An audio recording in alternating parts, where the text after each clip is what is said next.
It is very easy to defeat someone, but it is very hard to win someone. किसी को भी हराना बहुत आसान है। कैसे हराना? चाहे फिजिकली हराना, चाहे बातों में हराना। किसी को भी तोड़ना, हराना मतलब तोड़ना, बहुत आसान है।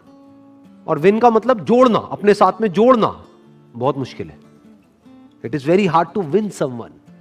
कैसे जीतना? उसका दिल जीतना, उसको जीत लेना, उसको दोस्त बना लेना, उसको अपना बना लेना, उसको अपने साथ जोड़ लेना बहुत मुश्किल है। क्योंकि उसके लिए एक ऐसी क्वालिटी चाहिए जो बहुत ही कम लोगों में होती है। क्या है वो क्वालिटी? पेशेंस। बहुत पेशेंस चाहिए। जैसे आपके घर में कोई पौधा है, उसको तोड़ना कितना आसान है। उसको पकड़ो और जड़ से उखाड़ दो और फेंक दो, बट उसको पालना कितना मुश्किल है।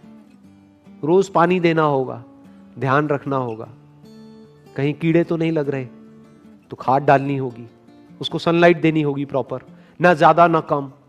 मतलब कितना एफर्ट है। उस पौधे का ध्यान रखना कितना मुश्किल है। बिल्कुल इसी तरह से जैसे एक पौधे को मेंटेन करना होता है, ऐसे ही रिलेशंस को मेंटेन करना होता है। किसी भी रिलेशन को खत्म करना बहुत आसान है, बट उसको समझना, उसके पॉइंट ऑफ व्यू को समझना बहुत मुश्किल है। और मजे की बात क्या है, हमारा जो पूरा का पूरा एजुकेशन सिस्टम है, it is all about defeating someone, not winning someone. उसकी तो कहीं बात ही नहीं होती। जब भी कोई बोलता है कि मैंने टॉप किया है, इसका मतलब क्या? कि बाकी सबको मैंने पीछे छोड़ दिया है। देखो मेरे को ये मेडल मिला है, गोल्ड मेडल मिला है। क्यों? क्योंकि मैं रेस में फर्स्ट आया हूं। मतलब क्या? मैंने बाकी सबको हरा दिया है। I have defeated everyone else. तो हमारी जो ट्रेनिंग हो रही है बचपन से ही, कंडीशनिंग हो रही है, जिस तरह का एटमॉस्फेयर है चारों तरफ, जिस तरह का हमारा एजुकेशन सिस्टम है, जिस तरह की घर पे बातें होती हैं, जिस तरह के कंपैरिजंस होते हैं, यहां तक कि भाई बहन को भी नहीं बख्शा जाता है। आपस में लड़वा देते हैं कि देख तेरी बहन कितनी अच्छी है पढ़ाई में, तू कितना गया गुजरा है, तू कितना निकम्मा है। तो ये क्या किया जा रहा है? कंपटीशन करवाया जा रहा है और एक दूसरे को पीछे छोड़ने की कोशिश करी जा रही है। चारों तरफ किसी दूसरे को हराने के बारे में सोचा जा रहा होता है। तो ये तो हमारी रग रग में दौड़ रहा है। किसी को तोड़ने के लिए जो चाहिए वो तो हमारी रग रग में दौड़ रहा है। तो सवाल ये उठता है कि किसी को जोड़ने के लिए, किसी से जुड़ने के लिए और किसी को अपने साथ जोड़ने के लिए, किसी को अपना बनाने के लिए क्या क्वालिटीज हमारे अंदर होनी चाहिए, वो समझना पड़ेगा और वो अपने अंदर डेवलप करना पड़ेगा। उसके अंदर सबसे बड़ी क्वालिटी होनी चाहिए पेशेंस। दूसरी होनी चाहिए केयरिंग एटीट्यूड। ये नहीं कि आप पूरी तरह से सेल्फिश हो जाओ, अपने बारे में सोच रहे हो। सामने वाले की केयर करनी होगी, सामने वाले की जो फीलिंग्स है उसकी केयर करनी होगी। अगर दूसरे वे में देखा जाए तो एक तरफ से क्या हो रहा है, जब आपने किसी को हराया तो जिंदगी भर के लिए आपको एक दुश्मन मिल गया, क्योंकि अब वो मौका ढूंढेगा आपको हराने का, और आज नहीं तो कल आपको हराएगा। वो किसी भी तरीके से आपको हराएगा। तो आपको क्या मिला? किसी को हरा करके एक जीत मिली छोटी सी, लेकिन जिंदगी भर के लिए एक दुश्मन मिल गया। दूसरी तरफ से अगर किसी को हमने अपना बना लिया, तो अगर हम किसी वजह से हार भी गए on a temporary basis because of some reason, तो वो हार बहुत छोटी है उसके आगे जो एक्चुअल में हमको मिला है। क्या मिला है? जिंदगी भर के लिए एक दोस्त मिल गया है। और दोस्त अगर एक्चुअल में दोस्त हो, वो नहीं जो सिर्फ मतलब के लिए होते हैं।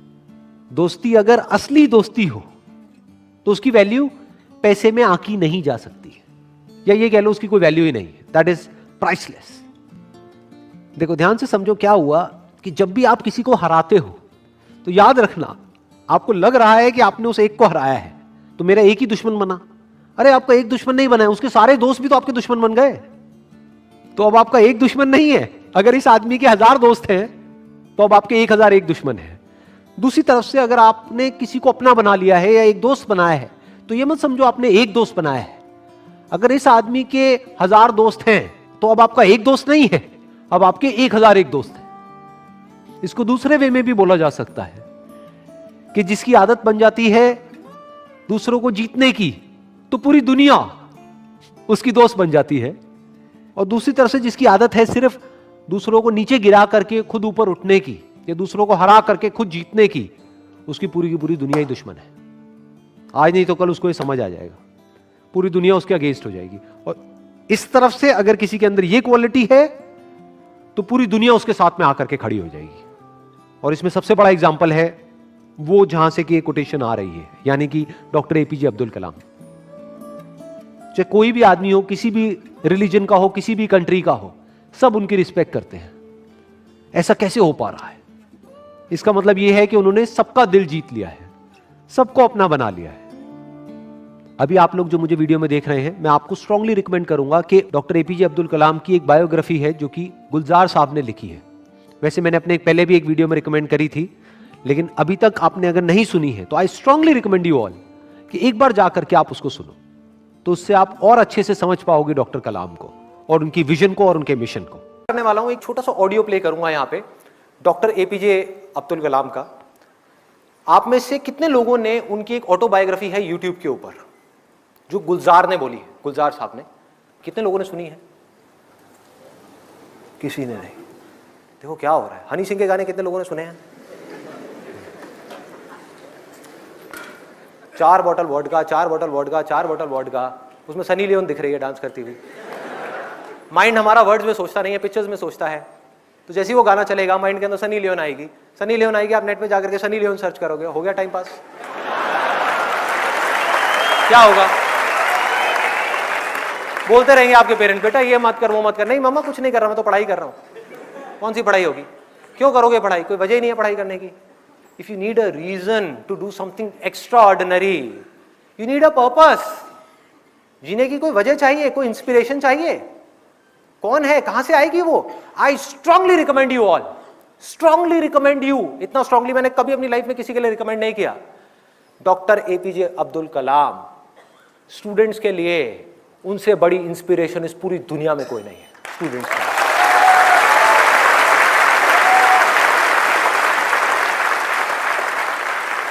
हम एक काम करने की सोचते हैं, करना शुरू भी नहीं करते, सिर्फ सोचते हैं कि हमको ये काम करना है, और सामने से 4 लोग आ जाते हैं रोकने के लिए। 4 लोग आ जाते हैं तरह तरह की बातें करने के लिए कि ये नहीं हो सकता। अरे बड़ा इम्प्रैक्टिकल सा आइडिया है। जब कोई नहीं कर पाया तो तू क्या करेगा? होता है ऐसा? कितने लोगों के साथ ऐसा हुआ है? सबके साथ हुआ है और होता रहता है। और मेरे साथ तो पता नहीं कितनी बार हुआ है। किसी के साथ कुछ ज्यादा ही हुआ है लगता है। लगता है उनको राह चलते भी मेट्रो में भी कोई मिलता है, अबे तू नहीं कर पाएगा चल।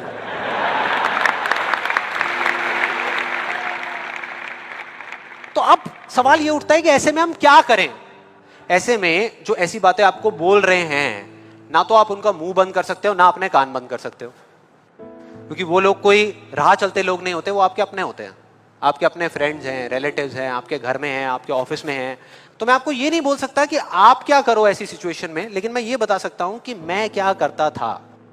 जैसे ही कोई बोलता था मेरे को, या आज भी अगर बोलता है कि ये नहीं हो सकता या तू ये नहीं कर सकता, तो मैं ना चुप रहता हूं, ना उनसे लड़ता हूं।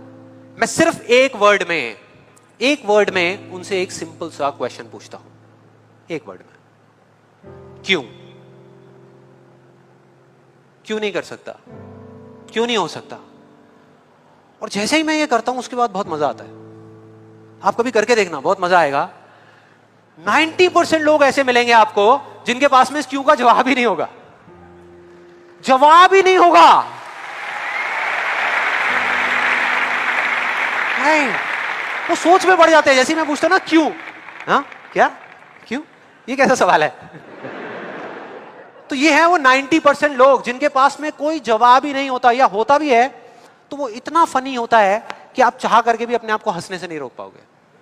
अब बचे 10% लोग जिनके पास में जवाब होता है, एक जेन्युइन वजह होती है। मतलब वो आपको सिर्फ ये नहीं बोलते कि आप नहीं कर सकते, वो आपको बताते हैं कि वो ऐसा क्यों बोल रहे हैं।